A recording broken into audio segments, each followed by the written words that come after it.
So then I go to you to this, what shall we say, the man who creates one, let me put the left foot in my mouth and let me put the right foot in my mouth.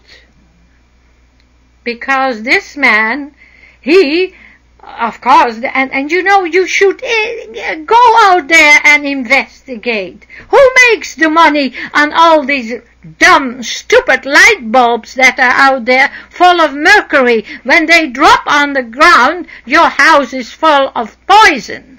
What are these light bulbs going to do on the dump? If you're going to protest, protest right.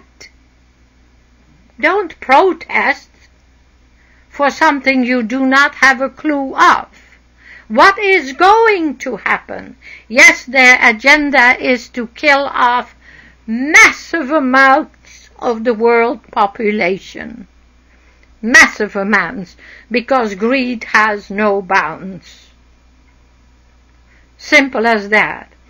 Then, of course, Mr. Gore is the Nobel laureate. Well, now I know if somebody asked me if I wanted the Nobel Prize.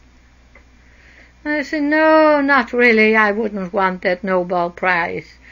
Because other than for 1 or 2 or 3 good ones, I wouldn't want to stand somewhere and receive something that is given to somebody that creates all kinds of hardship and worry and makes money off of it. At that too, because you know they are manufacturers of all kinds of stuff, the Gore family. So the Nobel laureate, former vice president, business person, and American, and now here comes environmental activist, hullabaloo. But yeah, he's in good company because he's in company with David Suzuki. What can I say? Maybe he's fishing for a Nobel Prize too. Well, they can keep it. Give the Nobel Prize only to people who are truly good and have brought something up on the world that opens the eyes of the world to something that is going to do something terrifically good. You see, now, you know, he starred in a movie in the 2006 documentary An Inconvenient Truth to educate people about global warming. What does he know? What does he know? Does he understand what really is taking place? He wrote the book An Inconvenient Truth. Maybe somebody wrote it for him because I don't think he's that smart either. The planetary emergency of global warming and what we can do about it. I believe, of course, they're out to lunch. Founder and chair of Alliance for Climate Protection. How can you protect the climate that already for thousands of years was changing in its natural form? How do you understand that the sun that is out there at the moment is not your original sun? You see, I'm triggering off conversation and thought. When I tell you before you had another sun, then you are going to all run and investigate, and then you discover what I am telling you is the blatant, naked truth. That sun is naked, you know. If it wasn't naked, it would catch fire. Anyway, here we go. We need to look for all that is out there, and we also need, with a very serious look at a man called Christopher Walter Monckton, 3rd Viscount Monckton of Branchley, is a British politician, served as an advisor to Margaret Thatcher, has attracted controversy for his public opposition to the mainstream scientific consensus and climate change, warned that US President Barack Obama intended to sign a treaty at the conference which would impose a communist world government.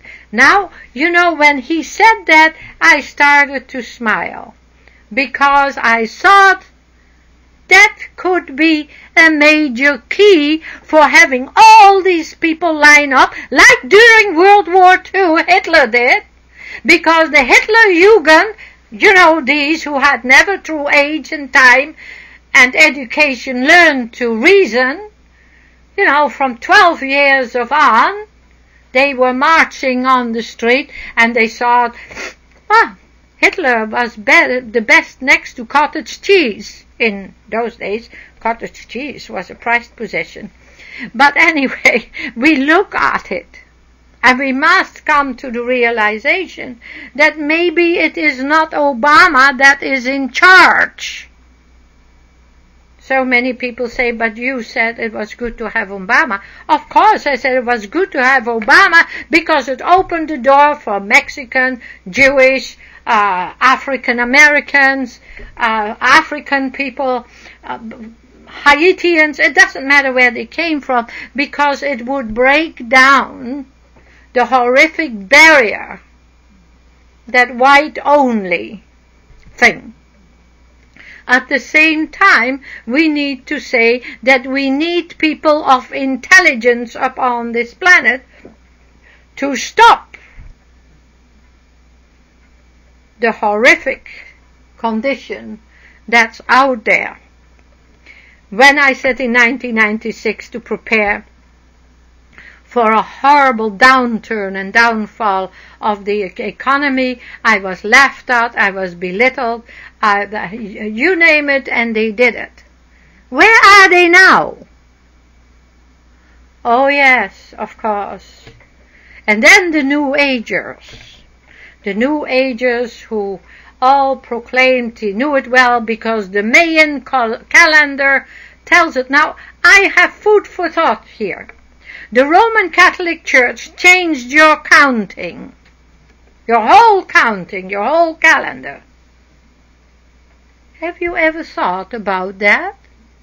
Have you ever reasoned out and then come running with whatever story, because the Mayans were obviously not in the know that you were going to call this 2009.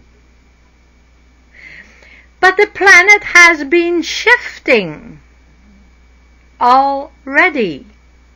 And when I told people beware of 2010, from 2010 to 2015, you will experience horrific storms. You also are going to experience flooding like you haven't seen before, because as this planet is shifting northwest, remember, go and get yourself a globe and then start to calculate out, or go to a scientist and tell them to calculate it out for you. Then the water from the one end will run over the planet to the lower end. Does that make sense to you? Does it make sense to all of you here? Yeah, for sure. Well, you see, they are all shaking their little coconut heads here, and they are saying, right on. Yes, that is what is taking place. So when we know this, wouldn't we tell this to the people on the islands, and would we are not waking up? Are we not going to stir up, or aren't we, or are we already with a heart of stone and we don't care? You know, they have already experienced horrible cyclones and tornadoes and all that stuff.